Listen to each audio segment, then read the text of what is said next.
बिस्मिल्लाहिर्रहमानिर्रहीम। अस्सलाम वालेकुम स्टूडेंट। आज हम क्लास 9 के यूनिट नंबर 10 थ्योरम नंबर 10.1.4 को डिस्कस करेंगे। तो आइए चलते हैं स्टेटमेंट की तरफ। स्टेटमेंट है, if in the correspondence of two right angle triangles. अगर हम क्या कर रहे हैं, दो राइट एंगल ट्राइंगल को कॉरस्पॉन्ड कर रहे हो, कंपेयर कर रहे हो, then the hypotenuse and one side of one triangle are congruent to the hypotenuse and the corresponding side of the other.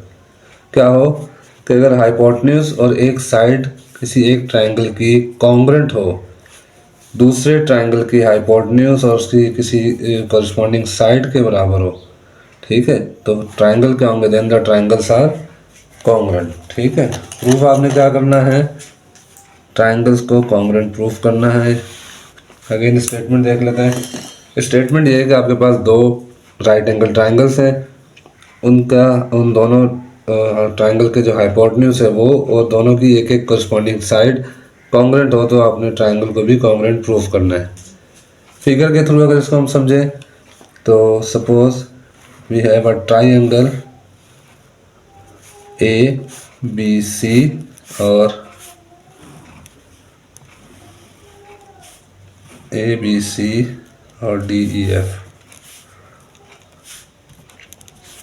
ठीक है, इसमें ये दोनों राइट एंगल है, जिसमें राइट एंगल बी और ई के ऊपर है, 90 डिग्री बी और ई के ऊपर है। स्टेटमेंट क्या है कि अगर हाइपोटेन्यूज, जैसे इसकी हाइपोटेन्यूज ए सी है, इसकी हाइपोटेन्यूज डी एफ है, ये दोनों क्या हो, कॉन्ग्रुएंट हो, और इसके साथ एक कॉरस्पॉन्डिंग साइड हमने कंसिडर कर ली, ये कॉरस्पॉन्डिंग साइड है जिसको हम परपेंडिकुलर कह सकते हैं, ये दोनों क्या है, कॉन्ग्रुएंट है, तो ट्रायंगल भी क्या होंगे, कॉन्ग्रुएंट होंगे, हमने प्रूफ करना है। ठीक है, सबसे पहले अब हम लिखते हैं गिवन। तो in the correspondence of triangle A B C and D E F क्या क्या गिवन है आपको, सबसे पहले हम यहाँ मेंशन कर लेते हैं। एंगल बी गिवन है हमें, angle B is congruent to angle E. कैसे हमें पता चला है, दोनों राइट एंगल्स हैं। ठीक है, सेकंड हम यहाँ लिख सकते हैं कि जो साइड है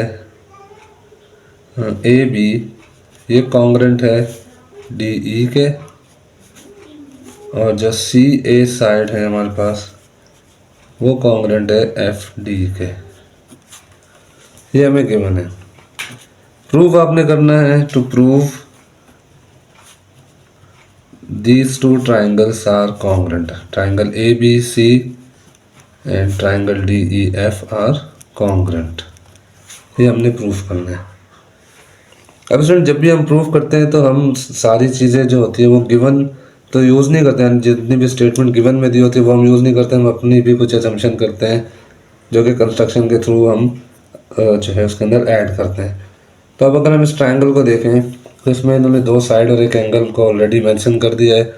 अब इसको मैं किसी तरह यहाँ पे जो है ना रिलेट नहीं कर सकता कि अगर मैं कहूँगा कि दोनों कॉन्ग्रुएंट, तो रीज़न क्या होगा मुझे नहीं पता इसका।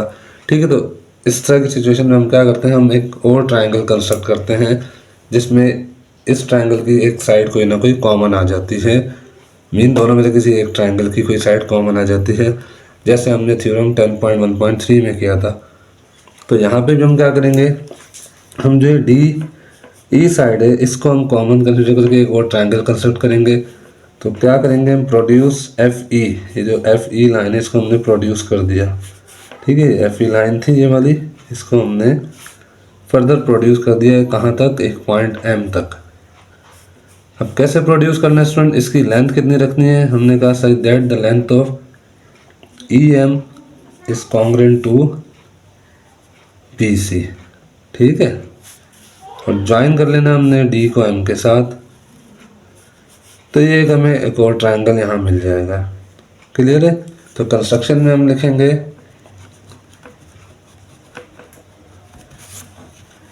कंस्ट्रक्शन हमारी होगी produce F E to a point M such that ME congruent to M E congruent to C B, या हम इसको लिख सकते हैं E M congruent to B C. ठीक है, इस तरह भी हम इसको लिख सकते हैं। उसके बाद हमने नेक्स्ट स्टेप क्या किया, ज्वाइन किया, तो join D to M, D to M को हमने ज्वाइन कर लिया। अब स्टूडेंट हमने करना क्या है, एक गिवन ट्राइंगल को और कंस्ट्रक्टेड ट्राइंगल को कंपेयर करना है, बट अगेन इसके अंदर कुछ एलिमेंट हमने यहाँ ऐसे शो करने होते हैं जो कि कॉन्ग्रेंट हो। अब फॉर सपोज मैं यहाँ कह सकता हूँ कि डी ई और ए बी ये गिवन है, कॉन्ग्रेंट हो गए। सी बी और ई हमने जो ये लिए है एम ई, ये हमारे पास जो है कॉन्ग्रेंट हो जाएंगे कंस्ट्रक्शन के थ्रू। लेकिन एक एलिमेंट हमें और भी रिक्वायर्ड होगा, तो उस एलिमेंट के लिए पहले हम यहाँ पे वर्किंग करेंगे अपने प्रूफ में। तो प्रूफ के स्टार्ट में हम यहाँ पर सबसे पहले वर्किंग करेंगे किसके ऊपर, इस एंगल के ऊपर, क्या हम इस एंगल को 90 डिग्री प्रूफ कर दें। ठीक है, जो हमारे पास एंगल यहाँ पर आ रहा है, कौन सा वाला, ये वाला, इसको हमने 90 डिग्री प्रूफ करना है। उसके लिए अब हम काम कर रहे हैं। तो कैसे करेंगे स्टूडेंट, आइए चलते हैं। स्टेटमेंट और रीज़न। ओके, सबसे पहले स्टूडेंट अगर हम इसको अगेन फिगर को ऑब्जर्व करें, तो फिगर के अंदर आपको नज़र आएगा कि एम ई एफ एक स्ट्रेट लाइन है, और स्ट्रेट लाइन पे जो एंगल ई है, मीन ये पूरा एंगल जो है वो कितना होगा, 180 डिग्री का होगा। तो अगर मैं यहाँ पे लिखता हूँ कि एंगल, यानी ये एंगल ई दो पार्ट में डिवाइड है, angle D E F plus angle D E M, ये 180 होंगे। और क्यों होंगे, क्योंकि सप्लीमेंट्री एंगल्स हैं। सप्लीमेंट्री एंगल्स कौन से होते हैं, जिनका सम 180 होता है। ठीक है, दोबारा देख लेते हैं फिगर को।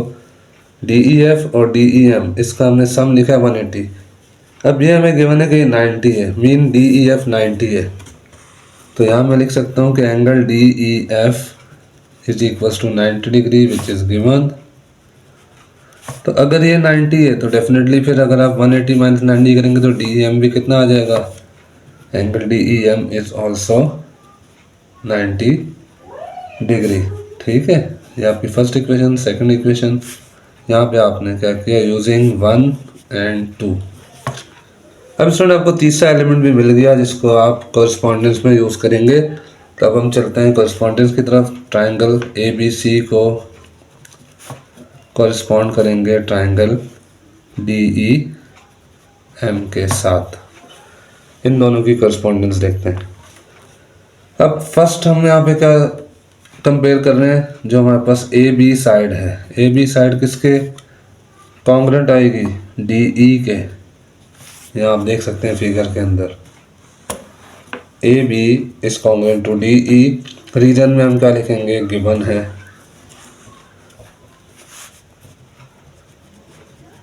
उसके बाद एक और साइड जो हमने कहाँ पे यूज़ की थी, यहाँ पे आप देखें कंस्ट्रक्शन में हमने बताया हुआ है E M is congruent to B C. तो ये यहाँ हम यूज़ कर सकते हैं कि E M is congruent to B C. यहाँ हो जाएगा कंस्ट्रक्शन। दो एलिमेंट हो गए। अब थर्ड एलिमेंट जो अभी हमने यहाँ पर प्रूफ किया है, एंगल। तो angle A B C, A B C angle कौन सा है, वो जो 90 डिग्री है, कहाँ पर है, यहाँ पे 90 डिग्री। ये कॉन्ग्रेंट होगा किसके, डी ई एम के। तो इसको देखते हैं अब। Angle A B C is congruent to angle D E M. इसका रीज़न क्या होगा, each one is equals to 90 degree. दोनों जो है वो किसके इक्वल है, 90 डिग्री के इक्वल है। तो इन तीन एलिमेंट को यूज़ करके अब हम कह सकते हैं स्टूडेंट कि triangle A B C is congruent to triangle D E M. और कौन सा पोस्टुलेट है, साइड एंगल साइड। ठीक है, ये भी साइड है, ये भी साइड है, और ये एंगल है। तो साइड एंगल साइड पोस्टुलेट के अकॉर्डिंग हमने इसको प्रूफ किया है। अब आते हैं स्टूडेंट इसके एलिमेंट्स पे। लाइक हम एंगल सी को कह सकते हैं angle C is congruent to angle M. ठीक है, फिगर में आप देख सकते हैं एंगल सी और एंगल एम की बात हम कर रहे हैं। तो angle C is congruent to angle M. Reason क्या लिखेंगे? Corresponding angles of congruent triangles. उसके बाद स्टूडेंट हमारे पास जो साइड है, कौन सी साइड है? C A.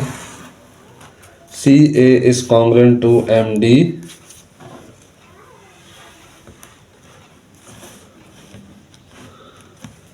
C A is congruent to M D.